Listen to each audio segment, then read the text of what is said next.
Okay, so now you're off WWE.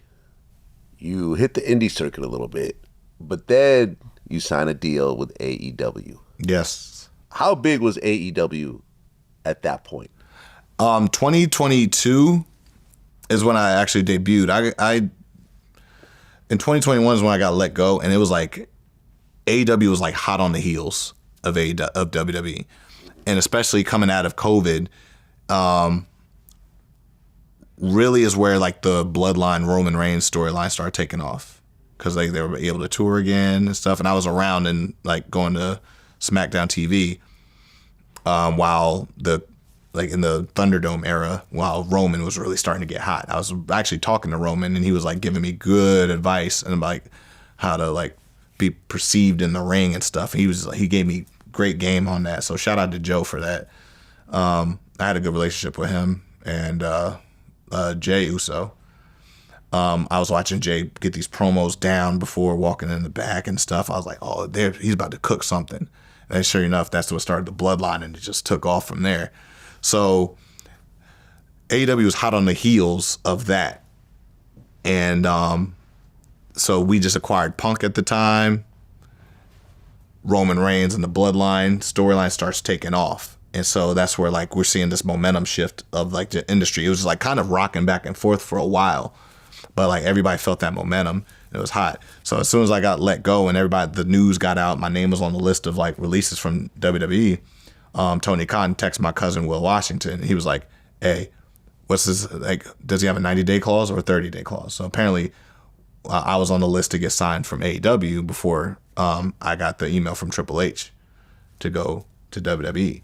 And Tony he said he always felt like he just missed me. He's like, that was one of the ones I wanted. And I was like, oh man, that's crazy. So, but I'm still glad I went to the WWE instead of going to AEW first. Like, I don't know why, but I always felt like, no, I was meant to do this. I was meant to go through that little like tread of momentum in my wrestling career to end up in AEW, because now people appreciate and understand what I went through over there. So my story is just like a little bit more grit to it coming into AEW. I meet with Tony Khan, have a conversation with him at his hotel. We gel great. This is like the most talking I've ever did to a future boss or a current boss I've ever had was with Tony. And I was like, man, I feel good about this. I don't know why. I just felt better. It felt like Tony has that passion still of pro wrestling in him. And like that's somebody you kind of want to work for. That's someone you want to perform for because he's truly a fan of what we do. And I love that. And that's where March of 2022 is when I signed and debuted at Revolution. Right. And well, you changed your name to Swerve Strickland. Yep, I went back to that. Yep. I mean, did that confuse fans at all? Like having these different names? I mean, they're similar, but they're different. It was more confusing of like the kill shot part when I was in Lucha Underground. Okay. Because a lot of people still to this day are still learning that was me. That was you, right? Yeah, because it was like a mask and everything. But keeping Swerve was really kind of what helped that. Some people didn't know I started in NXT. So there's fans like I'm still gaining new fans that didn't even know about my NXT run. Which is like, I think that's still cool. I think that's dope. That's the beauty of like what wrestling can do every single day. That's why I say every chance is a chance to get a new fan. John Cena told me that to my face. Every chance is a chance to like, you get one fan at a time. That's how you get to that. Every week, every promo, one fan at a time. You get one, that person tells another fan, and then that person tells another fan, and that tells their kid, that buys a shirt, that buys this, that does this. And then it just spreads like wildfire. So it's like, as long as I keep Swerve, I can always profit from that. Do you think that the song made the biggest difference right around that time?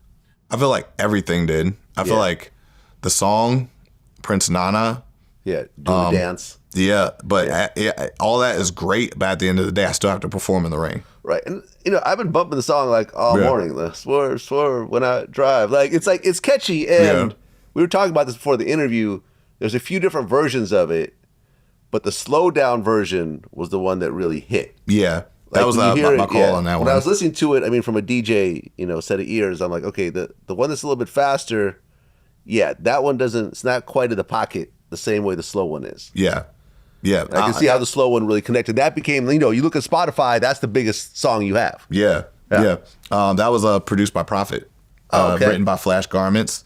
On the first one, the sped up one, that one was the one that Prophet was actually reserving that for Rihanna to pitch to her and her team. Okay. And then eventually get to her, and he was just like, I think this works for you. And during that 90 days, I came out to LA. And I was introduced to him, my man Hector, and all that stuff. And then just like we just made this song at like 3, 4 in the morning. Hey man, listen, Rihanna's sloppy seconds are nothing to be ashamed of. You know what I'm saying? There's a lot of ways you can go with that. Right. But I'm not going to do that industry shit that you be doing. I'm not going to do that. I'll say it. I'll be the one that says it. Yeah. Let Vlad get in trouble for that. That's right. One. I'll get in trouble for shout that. Shout out Rihanna, shout out ASAP. Okay. But like it was like that was my call to like let's add some guitars in this, make it slow it down, slow the BPMs down, add the arena effects, make that guitar riff and everything. And Nana was a big Pop Smoke fan, so he just started doing like this. Oh, that was a Pop Smoke dance? Yeah. Okay. So that's where it came from. Oh yeah, right. Okay. Yeah, now that I think about it, that is kind of the Pop Smoke. Yeah. All right, got it. So he's a fan of that, and so that's where he just added his swagger to it. And like you can see like every entrance week by week, you see Nana like grooving, and then you see him like, and then he starts. Then one day, I think it was like Grand Slam in New York. It was the one where there's a match going on, and then I come out in the middle of it, and my music hits, and Nana stops, and the crowd looks at him, and they were like, "Do it," and he just jumps big, starts doing it, and the whole crowd starts waving. I was like, and that's where it was like, now it took off, and then it started being a challenge, and everybody started doing it. It was crazy.